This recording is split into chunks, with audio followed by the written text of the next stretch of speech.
So welcome everyone, good morning. Good morning. That's the polite thing to do, isn't it? I was just going to stay asleep until you poked me. So, now that we've woken the beast, can we have some assistants up with microphones, walking around with them? As we promised you yesterday, we want to start off with a Q&A session. So you can reflect on the experiences you had yesterday, any questions you have about it. Realizing, of course, we're just starting the second day of a 3-day training. So over to you guys. What have you noticed? What do you want to have to ask about? Can we have someone over here, please? Jesse?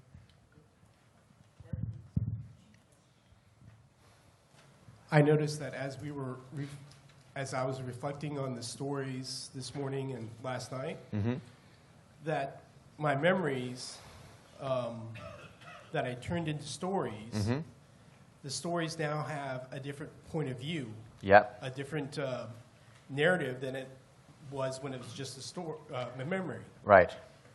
And so that's very interesting because now I can see, my parents' views on some things or my friends' views or whatever. So there's a couple of things to address there which I think are of great importance. The first one is, now you really understand what we mean by remembering something. That's really what a memory is. You remember it. You're pulling it together out of constitutional parts. And however you are as a person when you recall something, or actually remember it, you will alter the memory to fit that. And that also brings us to the second part of it, which is as you remember stories, both tragedies and comedies, in the technical sense, comedies being happy stories and tragedies being sad ones, you will alter them. They'll change for you, and it's a very useful thing. Doug Lippman, the storyteller, comments, and I think it's a very wise comment, that there are essentially 2, maybe 3 kinds of stories you will tell. You tell the stories that you need to hear, and you know those are stories you need to hear because when you tell them, it doesn't matter if you tell to one friend or to a group, you will find strong emotions coming out in you, and at times you may even have to pause the story to be able to complete it. Then there are the stories that they need to hear, and you never quite know why you know they need to hear it, but you do. Again, using his reference point, although I have many of my own there as well.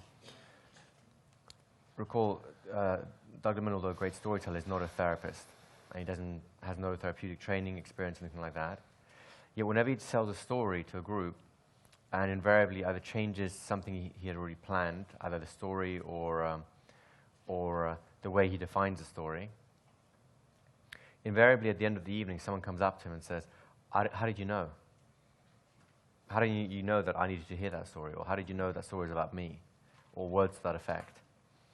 I have no idea how that works. I've had lots of examples of that in my own therapeutic practice, although, of course, I try to get to the point where they say, how do you know? I know Robin has had the same kind of experiences. But those are the 2 most important stories you'll tell. The ones you tell for yourself, because you grow, and the ones you tell for other people, because somehow you have a sense that this is an important story to tell at this point. And you won't always know which type of story it is until you've finished.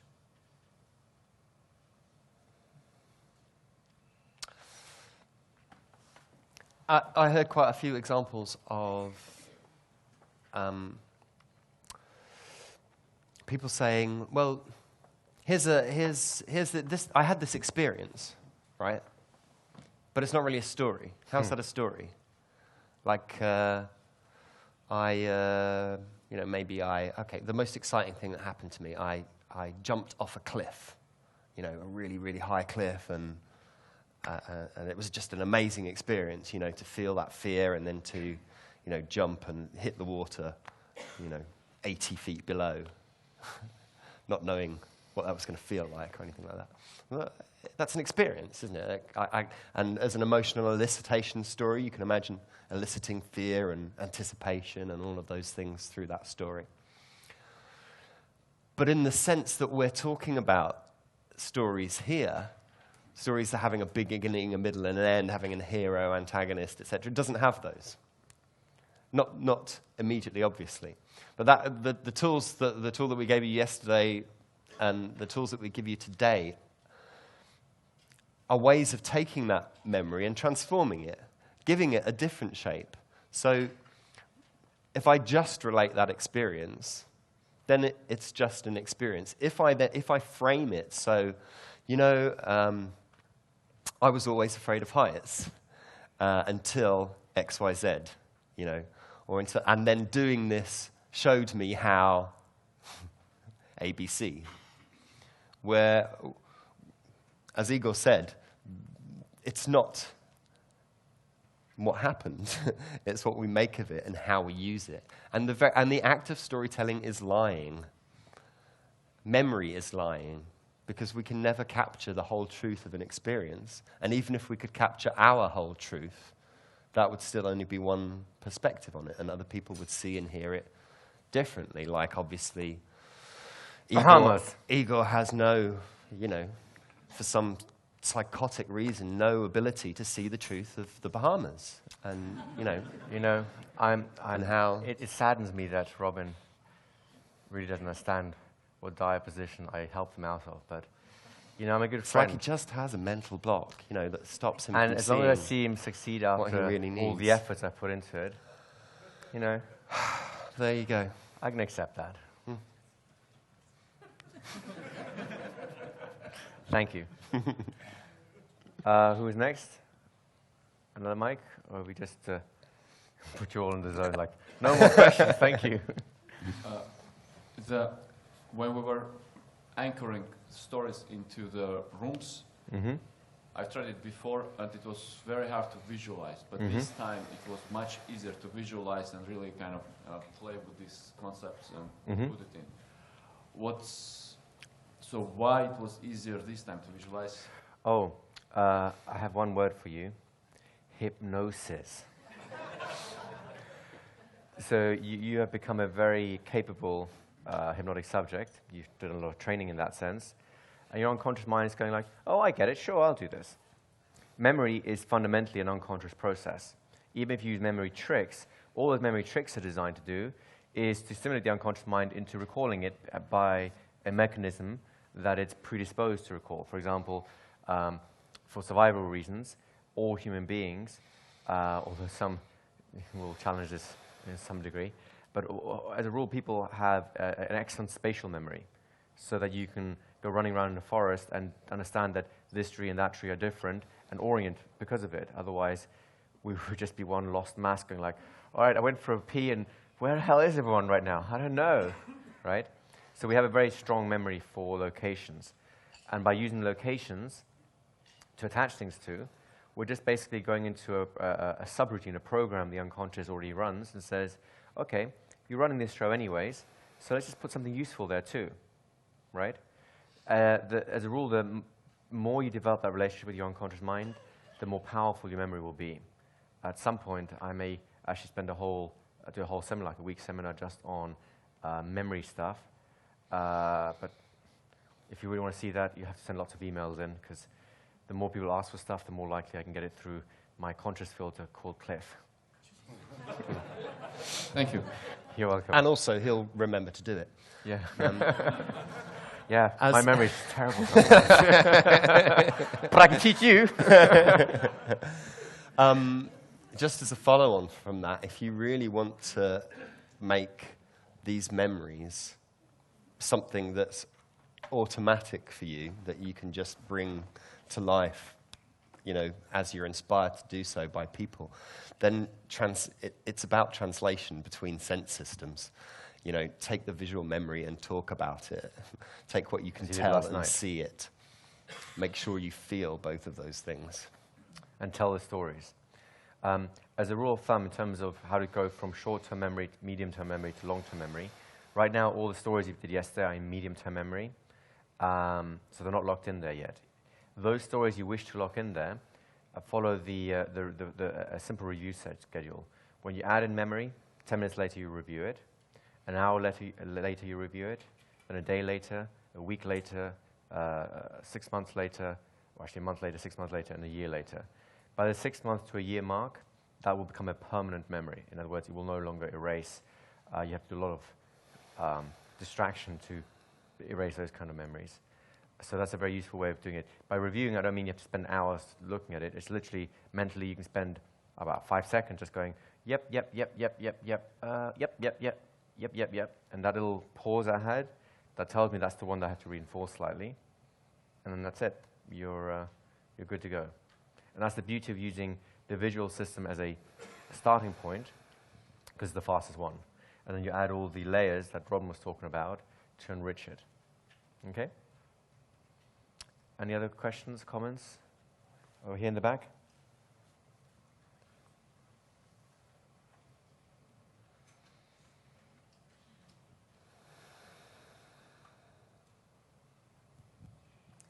As you were talking this morning, we were talking about telling stories to one another. But what occurred to me was a story that I told myself in the early 90s, because I had a situation in, my mother killed herself. She shot herself in the head in a closet. And after that happened, people always say, well, if a child died, which I thank you for the child dying story, that you don't have a future. You can't imagine a future. Well, in my case, it was the same feeling. So I told myself a story that, and we didn't talk too much about the stories you tell yourself, but I told a story that I couldn't see the future. But I was sure there were all these people with pinstripe shirts and white shirts with these really cool collars and stuff, right, wearing jeans and loafers. And they were like totally clear about the future. They were going to do the future. So I said, okay, what I'm going to do is I'm just going to grab a hold of the back of one of the shirts, and in 5 years, I'll wake up and I'll be in a future. I didn't know which one it was going to be or what it would look like, but the story worked really well, and I did wake up in this future. Well, thank you for sharing that, and it's a very, very powerful story, and in fact, the story you just shared with us is probably one of the most powerful you can tell. It's the kind of stories that shape the fabric of our reality, and you've actually foreshadowed something we'll be coming into tomorrow, which is these stories that we tell ourselves and these stories that people tell each other in groups and so on, that fundamentally shape the fabric of our lives and the societies that we live in. And that's something which we'll come into tomorrow as well. So thank you for sharing that. And just for everyone else, of course, you can appreciate the story that you just heard is literally a life-changing one. It's the difference between life and death for many people, right? So storytelling, yeah, it can be chit-chat. Storytelling can be influential, and storytelling can be something that starts and stops wars, right? So it's going to be very powerful things there. So thank you for sharing that. Anyone else? Or do you want to add something to that? Any other questions? All right. In that case, let's do some storytelling. Let's do it, yeah. So there's a man. He's an advertising executive, very busy, very good. He's easily the top-ranking sort of sales guy in the advertising agency, by which I mean all clients are always lining up to work with this guy. People really love him. And as things happen, he ends up becoming very busy. It's a lot of work. And, for whatever reasons, he gets consumed by work. He really loves it. He's passionate about it. But then work starts developing a life of its own and sucking him further and further into it. And at one point in time, he starts to get the point where he's sort of burning out. He's just feeling something's missing in his life. Years have passed. He's lost touch with his friends. He's been through 2 marriages. Something's missing here. And his boss, who's actually a good friend now because he's the only person he's been hanging out with, really, comes in one day and says, you're a great advertising executive. You really are good at what you do. And I can tell that of late your work has been suffering. It's still genius compared to everything else we've got, but I can see that you're not in a good place right now. I think, as a friend, I'm going to do something that is going to be useful to you, and you're not going to like it very much. I'm going to force you on a sabbatical. You've got to take off 3 weeks, 4 weeks.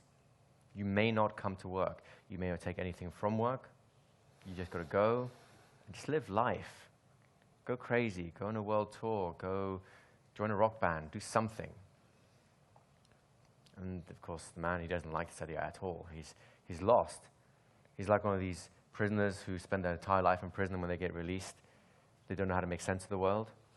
So he's a little frightened, but, you know, his friend, his boss, true to his word, has a security guard standing by his desk. He can't collect any work. Escorts him out. He drives home.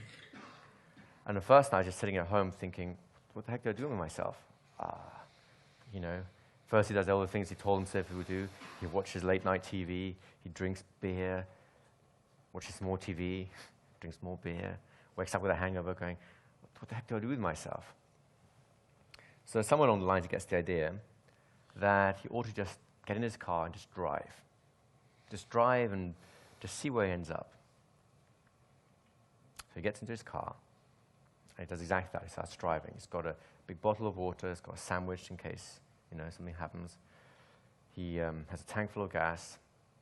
He's got some little sports bag in the back with some clothing. That's it. No phone, no laptop, nothing. Just drives. He's playing music on the radio and he's starting to enjoy himself. He's driving all day, and it starts getting towards the evening. The sun's starting to set. And he's starting to get really tired because he's been driving all day and he's having a good time. But now the adventure's starting to wear a bit thin. And he can't turn back, although he wants to, because it'll be just as long to get back, right? So he starts to look out for maybe a motel, for a little town, somewhere he can stay. But there's nothing. It's like in the middle of just open country, and there's really nothing around. So as the sun starts to set, he starts to get a little desperate because he really needs to stay somewhere, and the last thing he wants to do is sleep in a cramped car in the middle of nowhere. So as he's driving, he sees a little kind of a hillside, like a small mountain, tall hill. Take your pick, what you call it. And on top of this, there's this old ramshackle building, kind of like an abbey or a monastery or something. And there's kind of light sparkling in it because now it's starting to get towards nighttime. And he thinks to himself, you know what?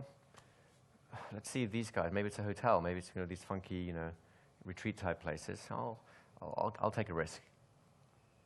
At the very least, I'll have a parking lot I can stay in, right? So he drives around all the winding roads and gets lost a few times, but there's that light up on the hill. Luckily, it's right on top of the hill. So he backtracks, goes around another side, and again gets a little bit lost. And after about an hour or so, he gets to this monastery.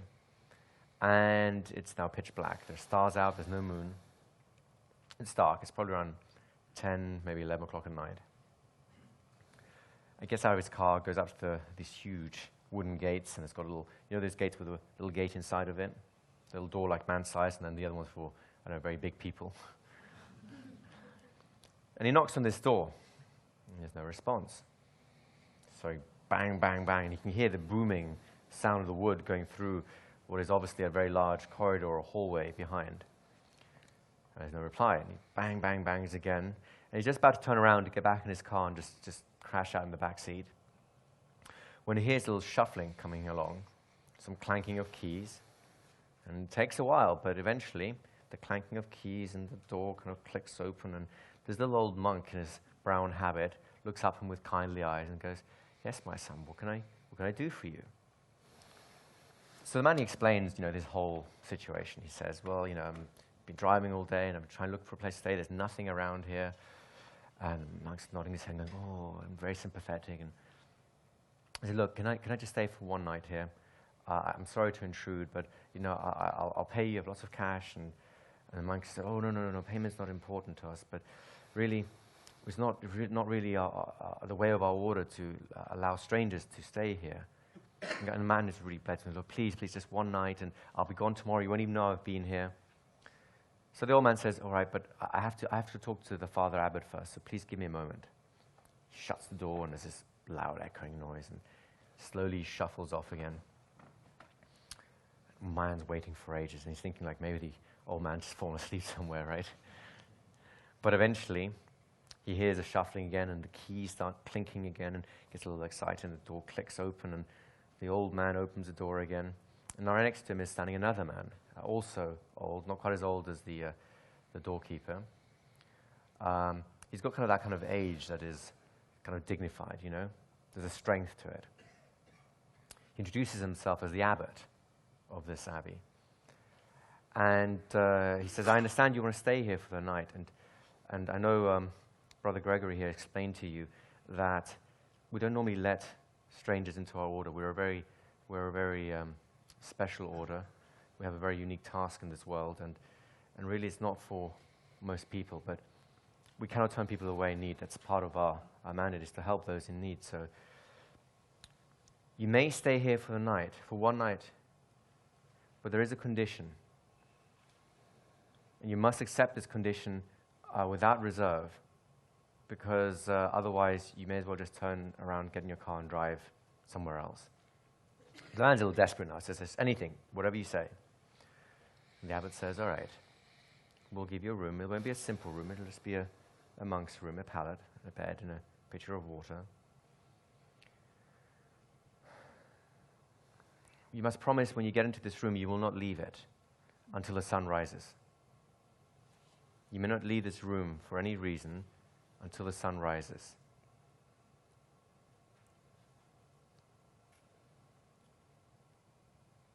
And I says, of course, I'll happily do that. And there's one other thing.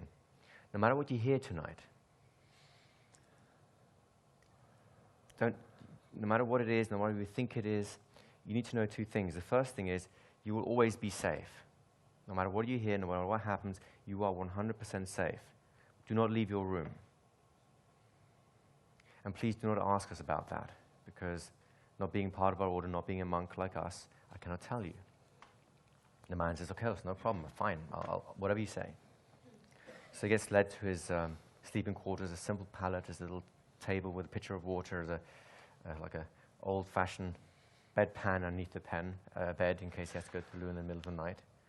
The man just is exhausted, he falls asleep. Just as he's falling asleep, he hears a little click, like there's a lock being locked in the door that he's just come in by, which things are very strange. At 1 minute past midnight, there is the most disturbing sound. It's impossible to describe. It's something as though a soul was being tortured. It sounds sad and mad. It sounds like all the grief in the world combined with all the terror. The man sits bolt upright in spite how tired he is, and he's sweating. And this sound continues for 6 hours until just when the first rays of sun peek over the hill and kind of crack over the monastery, literally the moment that first little crack of sunlight strikes the monastery, it just turns off like someone switched off a light switch. The man is exhausted and terrified. He's shaking in his little bed. But eventually, fatigue takes over and he falls asleep.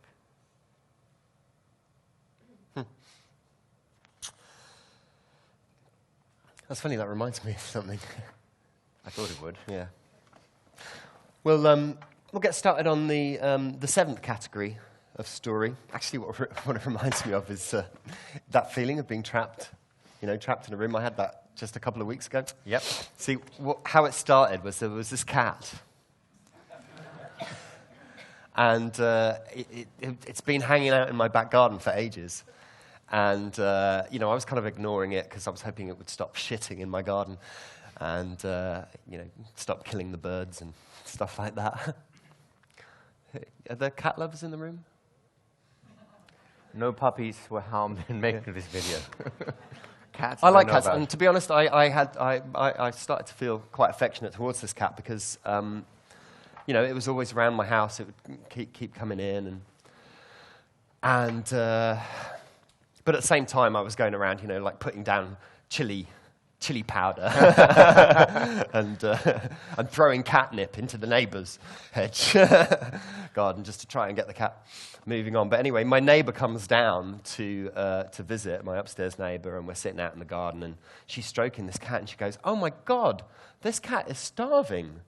Have you just noticed how thin it is?" And it's like you can feel its bones through the through its fur. It's all fur, basically.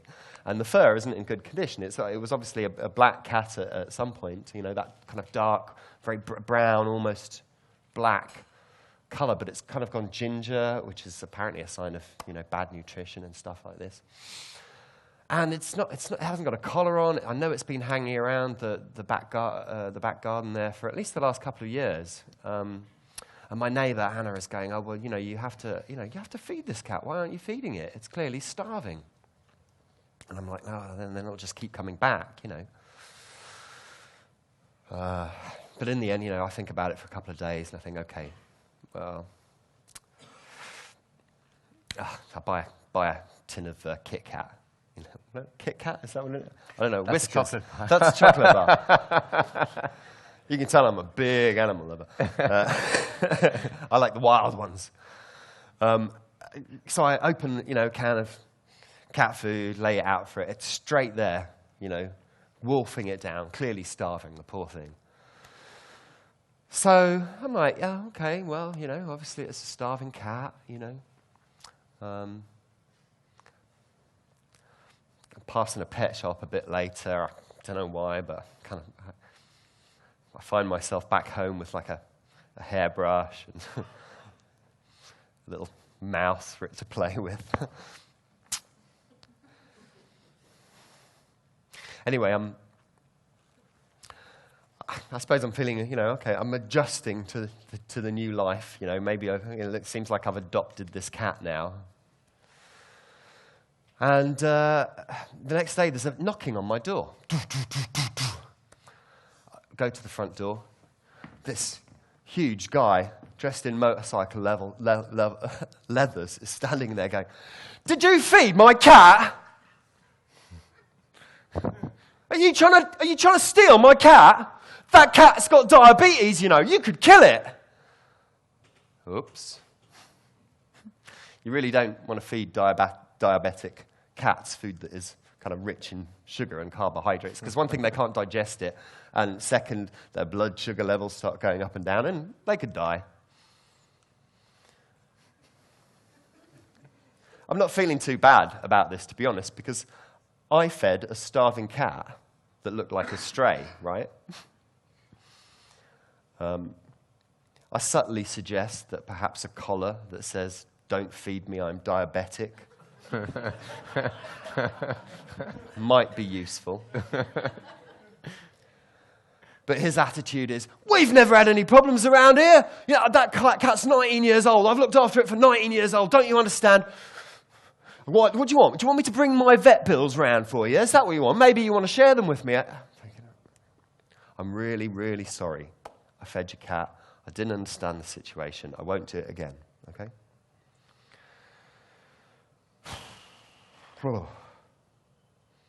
So I get back to work, but now I've got this really uncomfortable feeling, right? Because the cat's not going away. It's still sitting in my back garden. And now I'm thinking, oh my God, is he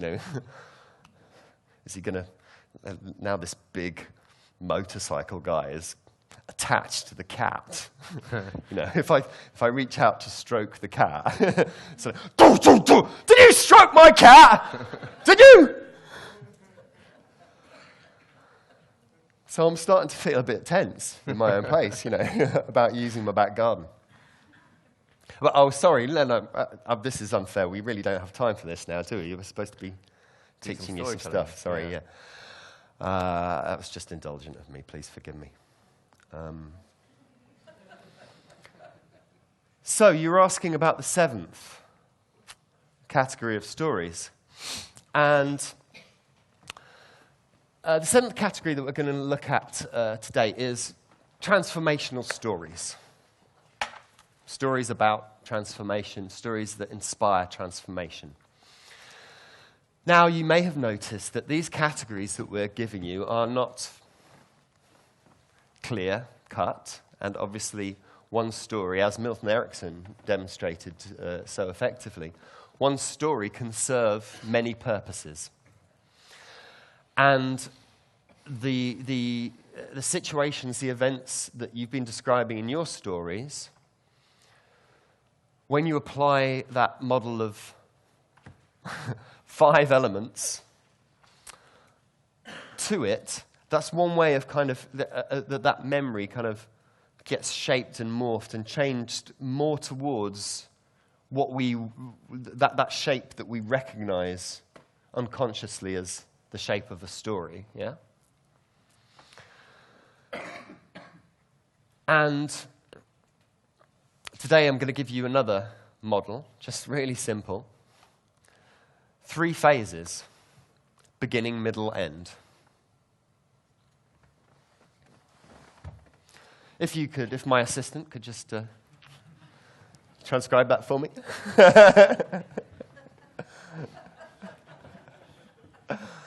So, in the beginning was the Word made flesh. Oh, that's a different story. In the beginning section, you clearly articulate the problem or challenge or question.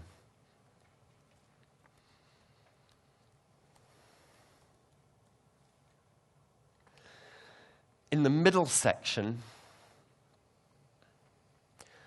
you demonstrate, explain the struggle. Get them feeling the struggle, the journey. And in the end, you present the moment of awareness that leads to transformation and the transformation. Who was it was asking me about this yesterday? Yes, thank you.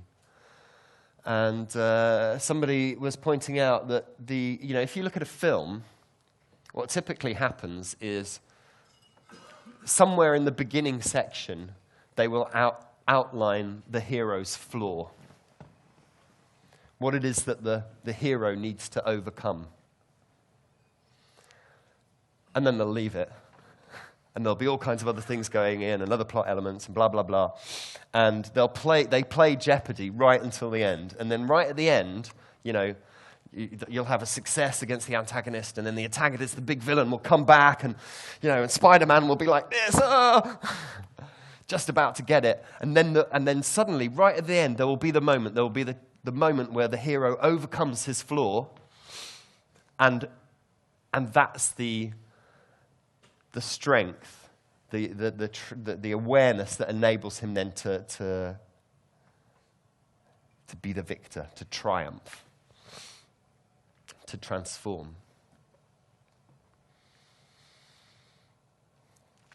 And any story that you have can become that kind of story, ultimately. And it's in the passion that you tell it, in the way that you tell it, it's in the way that you draw people in. It's in the relevance of the story you choose to the audience that you tell.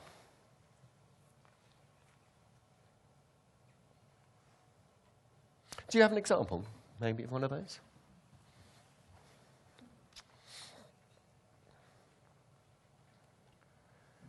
Well,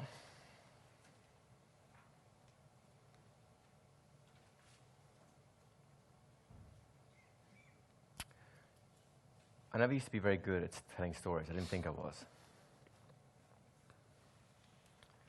And, of course, going through things like hypnosis, NLP, my own trainer's training, and so on, stories are kind of demanded of you. They're part of what you're supposed to do. So I remember before I chose this sort of thing as a career, I believe it or not, I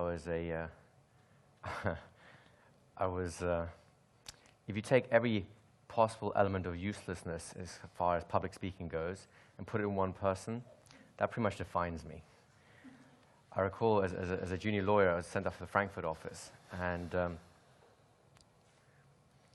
they had a thing with a tie with a local university where one of the lawyers would go in every year and present 2 segments on English law. And, of course, the office gets very busy. There's lots of stuff going on. So invariably, it gets delegated to the most junior member who can't really say no because, you can see the ball tumbling. Nope, nope, nope, you do it. All right. And of course, they said it should be supposed to be very easy because the lectures had already been outlined by a previous lawyer who'd been there a few years ago. He says, don't worry. He's written the 2 lectures out for you already, word for word. He's even put the jokes in, so you just got to turn up and read. You can see where this is going, right?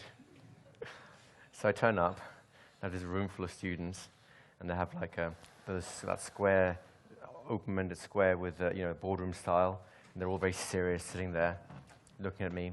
And in Germany, of course, students tend to be a lot older than in England because they have to, their law program gets extended.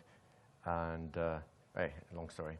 So they're all pretty much my age, some actually a little older than me because they're all doing their masters and stuff like that. And they're very serious about understanding British law because they'll have to deal with international law at some point, right? So here I am, reading my notes and going through it and trying my best, because this is the first time I actually read this stuff, right? And trying my best to actually make sense of the actual sentence. And, okay, there's a joke and punchline. Yes, punchline. And then I carry on reading. I'm sweating profusely. At the end of the seminar, they are polite enough to knock on the table. That's the way the applause goes there, I hope. Maybe just get out. I don't know. Did they put a black hat on? Yeah. At the same time? Yeah, and they got the sticks and started dipping them in pitch. And grab the feathers. Was my proudest moment. So really my career as a presenter pretty much ended there. But something happened. I started doing hypnosis trainings, NLP training to be a professional presenter. And somewhere along the lines, I heard many different stories, hypnotic stories, training stories, and all kinds of stuff. And they kind of seeped in. I used to love just hearing them. I could just sit there for hours. In fact, I did. As part of my learning process, I would get it just kind of dates me a bit, get the audio tapes of my favorite instructors or the people I was really admiring, and I would listen to those audio tapes. Some of them actually wore out. And this also dates me. This is when mini discs became like the hot new thing. I was one of the first people to actually have a mini disc player. So I transcribed these fading tapes onto mini disc. They've long since died, in case anyone's wondering. And I would listen to them. And my favorite part would always be the stories, which is ironic because the bit that I didn't think I could do. I did my trainer's training, and of course, part of it is you've got to create lots of stories to prepare people for whatever training segments you're doing and so on. And I always thought my stories were a bit weak. I kind of did them perfunctorily. I just thought, yeah, well, they're on the checklist that they're looking for, so I'll just throw them out. I won't really think much of it. People were very nice, but then, of course, we were taught to be nice in terms of the feedback, so I didn't think much of it. I still didn't think I was doing much in terms of storytelling. Anyway, I did pretty well in the training, enjoyed it, got my certificate. Yay. I'm actually allowed to stand on the stage now. I have permission. And at some point, not long after this, I got into my head that, maybe this would be an alternative career I would like to get into. The idea of teaching people things, either as a hypnotherapist, a coach, trainer, they're all kind of tumbling around in my mind, so I experimented with all sorts of approaches. And so the very first thing that I did after coming back to the UK is I arranged for one of these practice groups, like the hypnosis practice groups, NLP practice groups, and so on.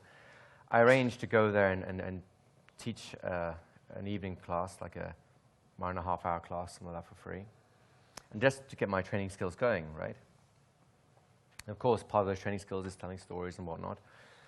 And I figured I'd invite my father down so he could see what I was planning to do, because he already knew I just handed my resignation in, so he knew I was in my notice period. He was very supportive and very concerned, but very supportive. So he always said, go for it, do it, and if you really need to. Of course, I suspect the fact that my law firm said that my job is open to me if I ever need to come back did help matters. Definitely helped me. So I turned up and I started doing this thing. It was a very simple little seminar on flow states, on states of peak performance. And of course, to bring it all out, I had to tell lots of stories to get people into the mood and to really understand what it would feel like. It went pretty well. People clapped. I had 20 people in the room. including my dad. They clapped, they were very nice, shook my hand afterwards, said thank you very much. And I went, yeah, that's nice. Better than the last time I stood on the stage, right? And that night I went to dinner with my father, and it was a simple dinner. And he said something to me, I think, that really charmed me, and that really actually made me feel very good.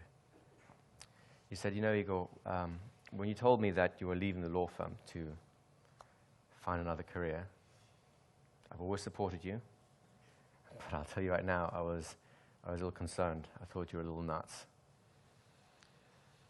But after seeing the look on those people's faces tonight, I have no more doubts.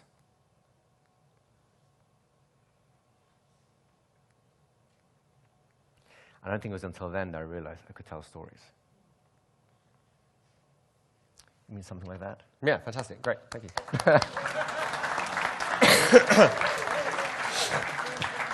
Yeah, I mean, not bad for a beginner.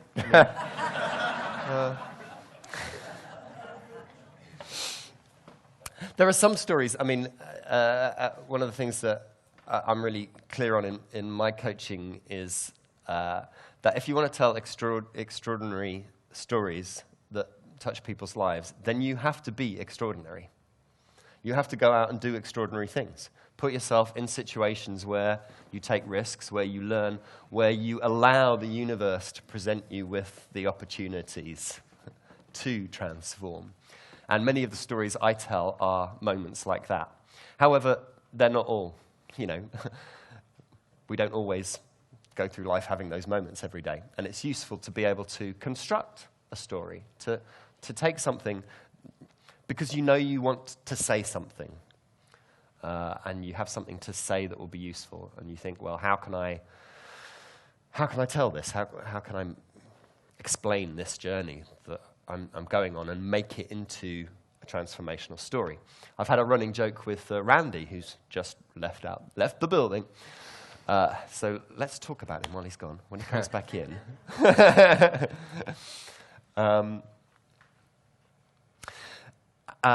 Which was basically, I started a few days ago telling a story. It was the one about my mate ringing me up just before he went to the poker game.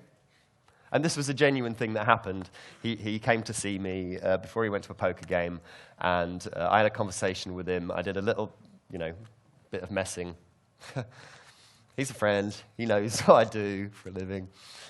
And he went away, and he came back the next week, and he said, I won 50 quid. I haven't won anything for 2 years, and I won 50 quid that night. Please, can I, come around again before I go to poker tonight?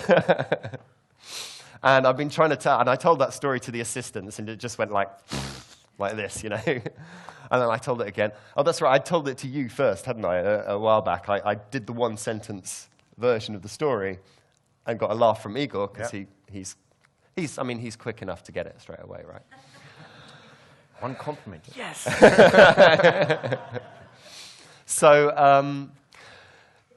But I kind of wanted to illustrate that it's going back to this idea of artistry, the interplay between conscious mind and unconscious mind. And what I will do a lot with stories is tell them and fail, and not worry about it, and just go, well, that one didn't work. I'll try it again on somebody else, and I'll try it. Or maybe if I tried this, I'll just try it and see what responses I get. And sometimes I get a laugh, and sometimes I get a. And then I never talk to them again. No. Excuse me. And that's just part of the process of refining and telling the stories. So rather than so what I'm going to do is I'm going to very quickly see if I can create one of these live from something I've never thought about before. Let's give a round of applause for that, folks. Come on. Yeah. Yes. Right. Seat in my pants. Let's go. Okay, I have a sense of something that I want to articulate, and it's actually about being on stage and going out there and training and being successful. And And so that's kind of where the general area. And I've got some thoughts about the journey, but it's not very clear. So the beginning is, when Igor finally persuaded me after much, cajoling and, well, frankly, bribery, flattery, blackmail at one point. You did delete those images, didn't you? Maybe. I better make this a good story. So the beginning, I flew into the Bahamas, and the thing is, for the last 3 or 4 years, I've very much been kind of just running my little private clinic, seeing clients who are referred to me, and keeping a low profile. Because the thing is, back in my 20s, when I was much younger. Really, Robin? You're saying you're older than your 20s? Wow. When I was in my 20s, I ran a theatre company that was very successful doing what it did. It wasn't nationally successful or anything like that, but in the town where I live, it was the biggest thing going, and hundreds of people kind of came through that theatre company, got their start in theatre, and I realized that what I was good at was creating a safe space for people to learn from each other, from their mistakes, and have a good time doing it. But there were elements of my success which I really didn't like. While I love it when you laugh, I love it when you clap and come up and tell me how great I am, But at the same time, I was Mr. Shakespeare in the Park in those days, and that meant that everyone and anyone involved in the town thought they could say what the hell they liked about me, and they thought that they knew me because I had a public face, and that meant I attracted all kinds of weirdos. It meant I attracted, stories about, that were inspired by jealousy and envy. He's this, he's that, blah, blah, blah, he does this. And there was all that, there's all this kind of dark, my friend calls it an egregore. It's like a dark spirit made up of all the gossip, the bad rumors that people spread about you. And these can kind of follow you around. You've noticed that, right, Igor? It comes with the territory. And then there was the other thing. It's like whenever I started a relationship with somebody, I never knew whether it was me they really liked, or whether it was because I was that guy, and could help them in their career, or, something like that. And those things bothered me, because I'm actually quite a private person in lots of ways. I like my family. I like spending time in my garden, hanging out with my daughter, going for walks, And I didn't really have the energy or the motivation to want to go out there and do that. And so, as Igor said, I spent a lot of the time just saving the world one person at a time. And this was a real struggle for me. Check. And I think there was also, because I'd also, I've spent a long time practicing Buddhist meditation and trying to become unattached from my ego. And I always thought of that, that desire, that you needed a lot of ego to kind of be that guy who stands up there and goes, yeah, right, look at me, I'm great, yeah, I can teach you all what to do, blah, blah, blah, yeah, and stand up on that pedestal. And no bearing on me. And out in the Bahamas, I talked to Igor. I kind of talked to the guys who were there, and I was still really, really struggling with this, and struggling just for a way to see my way clear to being able to, to go out there and be more energetic and productive in my work, and because I have a daughter now, so that's extra motivation, right? And it wasn't until coming here, actually, that things really changed. And it wasn't anything Igor said or did. Although, seeing just how focused he was the entire time on your learning, and just how dedicated he keeps his state of H+. H++. When dealing not just one-on-one, but with the whole aspect of the way he runs this training. Well, that might have given me a little idea that you could do these things without being too egotistical.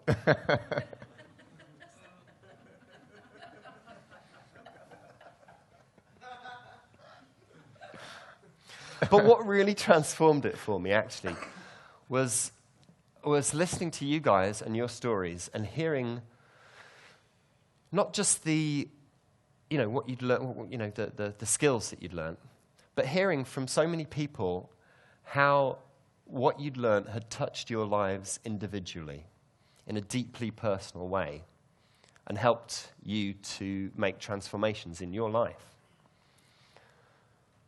And that had come about through learning this stuff and through doing it. And it was, it wasn't because Igor sat you down and did a session with you or anything like that. It was because he introduced you to some ideas and some ways of thinking that you were then able to take and apply in your own lives. And I suddenly realized that there was a way that you can affect people really deeply by the message that you share with people. And there's something that there is a teacher, a guy called Ram Dass, who he was originally a college professor at was it Harvard or MIT? Anyway, he was Timothy Leary's boss when Timothy Leary was still an acceptable, established member of the scientific community rather than the most dangerous man in the world.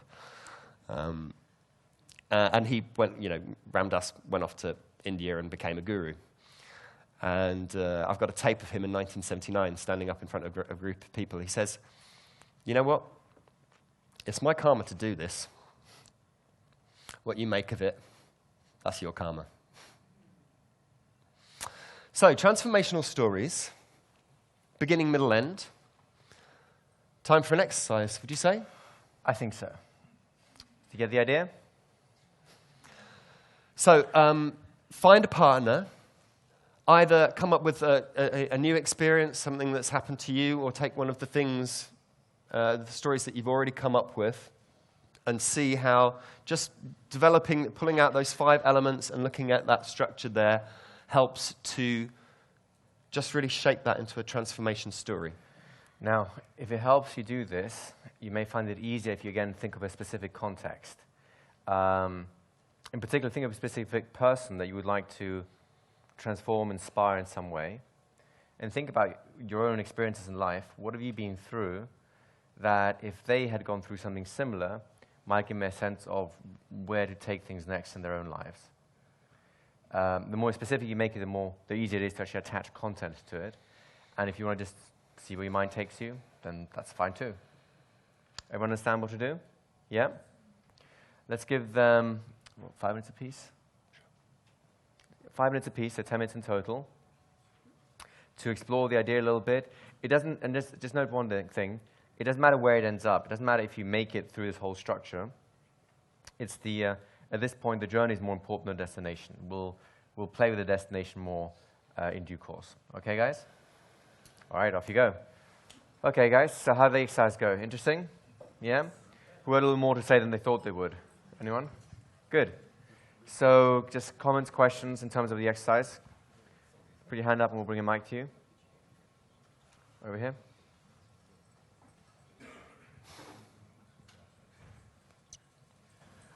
Gwen was giving me an amazing story, and we got to the point where there was the struggle, and it was a very long struggle. And sometimes they really are, aren't they? It was, yes, and it was struggling to the point where it was. She basically said, if you don't mind me sharing, she basically had a friend that was like closed up and didn't want to keep walking to going to a restaurant because they couldn't find one. She wanted to turn back. And she said, wouldn't it have been nice if she just made the decision and turned away, but she didn't? And then I was like, okay. Is there more to the story? So I felt like it was a huge hang, and I let her know that. I was like, and then she closed it up with, they found the restaurant and everything was okay. I was like, Right. Okay. So what you just experienced is your unconscious storyteller in action. You're saying, it's not complete yet. There's something missing here. And that's why that's one of the reasons we tell stories out loud, because they sound very different once we actually open my mouth and put them out there than they sound in our heads. I've told some phenomenal stories in my head, which just... yeah, they don't really work so well in real life. So it's a useful thing. And by the way, it's not that the actual story doesn't work so well, it's just that you need to adapt it to fit other people as well on the ways.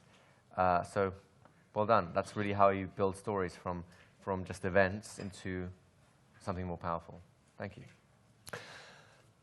I have a follow-up question about that, actually. No, it's to you, Gwen. It's your story, if you don't mind. Okay. Is that okay? Okay. Because there's a moment there where you're faced with a decision. Kind of, do I turn my back and walk away and just go, this isn't worth the effort? Or you keep going? It was her friend that... Yeah. It was her friend who had to make that decision. Right, okay. So what is it in there that makes her keep going? What is her process? The process was that she wasn't really aware of having a choice about it at that moment, and so she was kind of keeping going, but unwillingly. Okay. Did she have a good time at the end of it? Was it a happy story? She had a hard time, but it was totally unnecessarily so, because the positive solution came at the end. Okay. So is the awareness and the realization the fact, realizing she has a choice about who she hangs out with? Yes. Okay. That's, I just want to get, because you need to, when you're clear about that, it makes it much easier to structure the story. Yeah? Yeah. Thank you. Okay, who else? Anyone else? Suddenly there's no stories left in the room. Go ahead.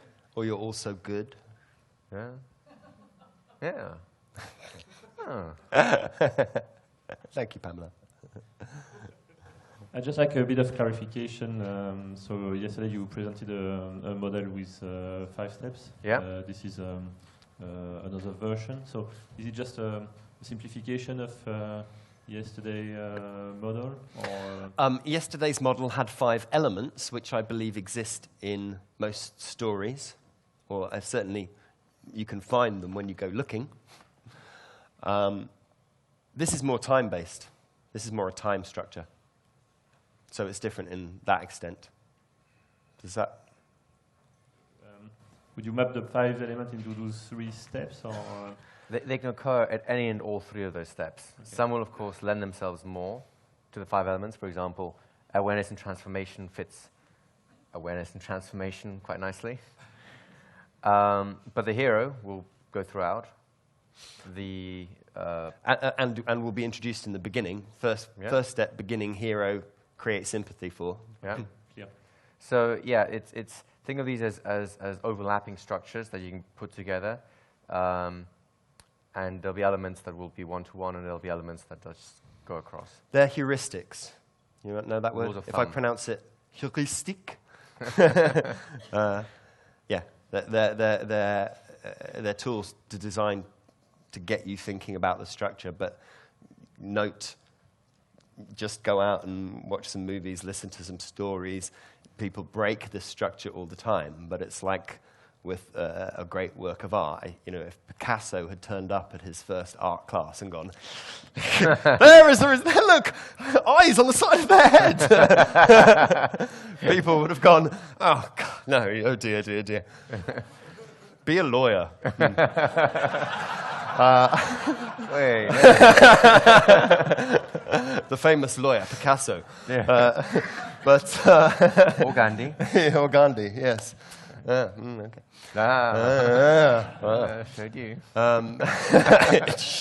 It sure did. Yes.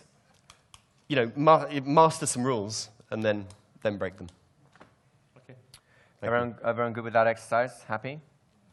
So what we want to do now is take this essence and help you scale things. So you've told your transformational story, right? And it took about 5 minutes to get it out. Sometimes it would ramble a bit more. Sometimes it was relatively easy to get out, and you just chit-chatted afterwards, right? What we'd like you to do is tell the same story again to the same person, only in 30 seconds. And we're going to use this to help you to scale it down, right? One sentence. One sentence per beginning, middle, and end. So as an example, I used to think I was a terrible storyteller. That's my kind of pre-frame. I was stealing an extra sentence there. I actually taught a law seminar to German students. It didn't go very well. And I used to listen to my instructors, my teachers, my trainers, tell their stories, love them, and felt totally inadequate that I couldn't actually, copy them, do the same thing as them. Then I went through some training, and eventually I taught my very first live seminar to, paying public. My father turned up, and I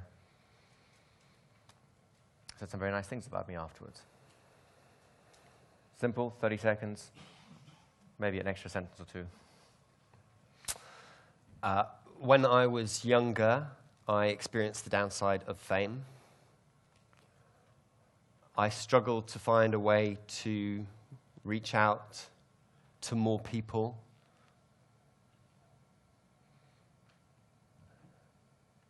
Listening to your stories convinced me there was a way that I could do it that would be worth it.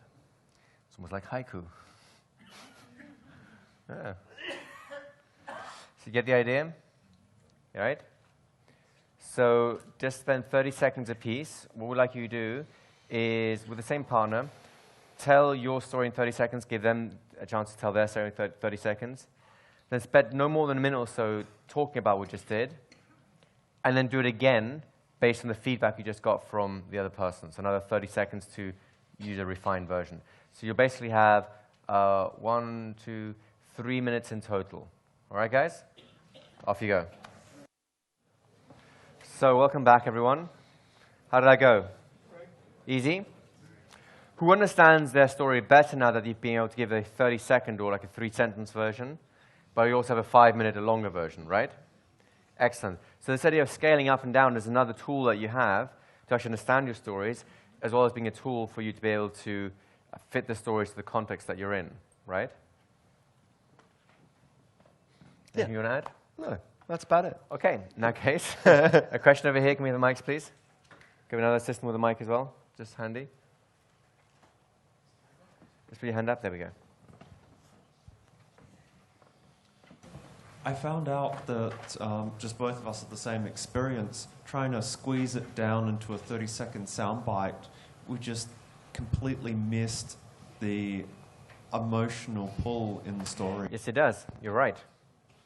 And we just really couldn't relate to each other's story as well without Absolutely. some crucial details that were there. So there are ways that you can scale down and still maintain that. There is a famous story. Is it Hemingway did the whole 3-word story or something like that? I have to paraphrase because I forget the actual version, but there's a competition amongst writers who can write the shortest story. And it's something like advert in the paper, baby shoes only worn once. Yeah, it's Hemingway, yeah. There is a strong emotion in that story, isn't there?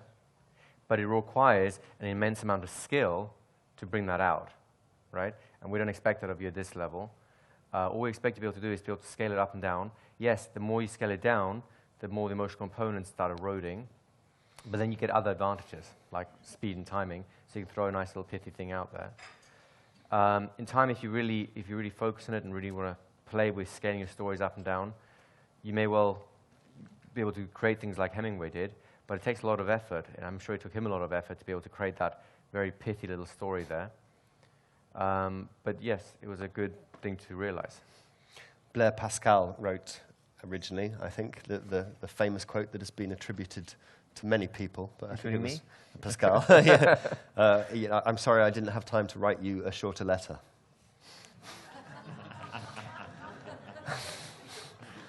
And something else, just with that, what we'll be doing for the rest of the day after the morning session is looking at how because what you've identified there really is all the hypnotic elements that create connection, that help build powerful sensory representations in your audience.